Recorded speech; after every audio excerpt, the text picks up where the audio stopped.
السلام علیکم قدرمنو، زه مهران خان او تاسو ګورئ سنجو ټي وي. قدرمنو، نن زموږ د یو وړوکی غونې پروګرام دی، خو ډېر زیات اهم ترین دی د زموږ څومره هم کتونکي د ټولو دپاره. نن زموږ چې د کوم پروګرام دی دا د زموږ د صحت حوالې سره دی، او نن ما سره په دې پروګرام کې ډاکټر عباس خان موجود دی. دې سره به خبرې اترې کوو، د ستاسو صحت حوالې سره به دې نه تپوسونه کوو، او دې سپیشلیټي تپوس به کوو چې دې تاسو دپاره څه سرویسز راوړي دي او څه دغسې سهولیات دي چې په دې کلینیک کې به تاسو ته میلاویږي. السلام علیکم. وعلیکم السلام.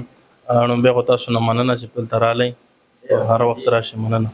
قدرمن شیخ جي، ستاسو هم ډېره زیاته مننه چې دومره بیزي شیډیول کې تاسو خپل ټایم راکړو. ټولو نه اول خو څومره هم زموږ کتونکي دو سره خپل تعارف شریک کړي. ما ډاکټر عباس خان دی، زه د کوهاټ یم او فلحال دلته کلینیک کوم په کوهاټ کې. دا راته وایي چې تاسو د خپل ایجوکیشن چې کوم دی دا کوم ځای نه حاصل کړی دی او د ډیګرۍ نه مې کوم ځای نه حاصل کړي، او دې نه پهله تاسو خپل سروسز کوم ځای کې پرووایډ کول؟ ما MBBS MD سرټیفاید ان فرټیلیټي اینڈ ډایبټالوجي کړې ده AMC نه، اور پښتو کې عام کومې بیماری نه دي، شوګر، بلډ پریشر، زړه، جوړونو دردونه، معده، بې اولادي، مردانه کمزوري، دغې زموږ ایکسپرټیز دي جنرال میډیسن اینڈ چلډرن فزیشن باندې. دې نه مخکې ما احتباد میډیکل کمپلیکس پېښور کې او انسټیټیوټ اف کډني ډیزیز پېښور کې پاتې شوی یم. یو میاشت راهیسې زه دلته په فرنټیر میډیکل سنټر کې خپل کلینیک کوم. صحیح ده جي. ښه، دا راته ووایي چې دلته تاسو چې راغلئ نو تاسو د کوهاټ خلکو دپاره او څومره هم دلته ګردنوا خلک دي دوی دپاره دغسې څه خوشخبري راوړه، څه دغسې سرویسز دي چې تاسو په دې کلینیک کې یونیک دي؟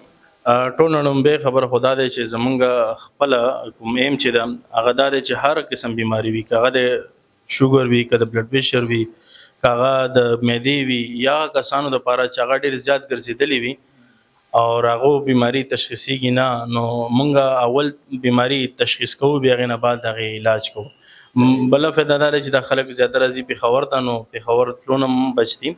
او د ټول نه لومبۍ فرسټ ټایم په کوهاټ کې IUI چې دا د بې اولادۍ خلکو دپاره کېږي، دا مونږ کوو په د ټول کوهاټ کې. دا په پېښور کې هم 2 ځایونو کې کېږي. نو فرسټ ټایم مونږ کوهاټ کې د بې اولادۍ خلکو دپاره IUI پروسیجر دی، دا مونږ راوړی دی او دا زه کوم. زبردست جي. یقینا قدرمنو، دا IUI چې کوم دلته دی دا فنکشنل راوړی ده، دې ته به ډاکټر صاحب د وینا تر مخه چې دې ته به خلک پېښور ته تلو، خو دا مونږ په کلینیک کې دا یونیک شی دی چې دلته فرسټ ټایم دغه علاج مونږ سټارټ کوو. ورسره چې کوم دی بیماریانو حوالې سره هم ډاکټر صاحب ذکر وکړو چې پهله مونږ تشخیص کوو، هغې نه بعد علاج کوو. دا هم ډېره یونیک خبره ده. دغسې نور که تاسو څومره هم زموږ کتونکي دې ته څه پیغام لرئ نو هغه هم شریکولی. زما خو ټول لومبۍ پیغام دا دی چې کله هم تاسو چا نه علاج کوئ نو اول تاسو ګورئ چې هغه ډاکټر دی او که نه دی. ضرور پکار دی تاسو علاج یا د بیماری تشخیص دپاره یو کوالیفاید ډاکټر دپاره لاړ شئ. نو یو ځلې خامخا مونږ وزټ کوئ نو انشاءالله تاسو به نورو ډاکټرانو نه مونږ یونیک احساس کوئ. صحیح شو جي. اگه تاسو سره څوک رابطه کول غواړي، د کلینیک ایډرس هم ورسره شریک کړئ چې تاسو دلته راتل غواړي نو کوم نمبر رابطه کولی؟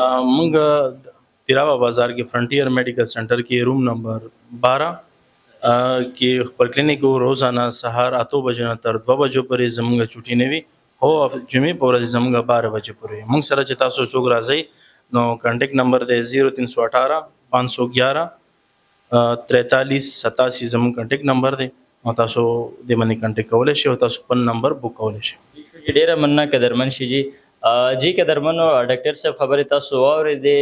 یقینا زه وایم چې په دغسې ډاکټر سره زما فرسټ ملاقات دی ده چې دې وینا تر مخه چې دې نه ما واورېدو چې پهله بیمار چې موږ ته راشي مونږ د هغې بیمارۍ تشخیص کوو، د هغې بیمارۍ معلومات کوو، هغې بیمارۍ چې کله معلومه شي هغې نه بعد هغې ته علاج سجست کوو، هغې ته علاج لیکو.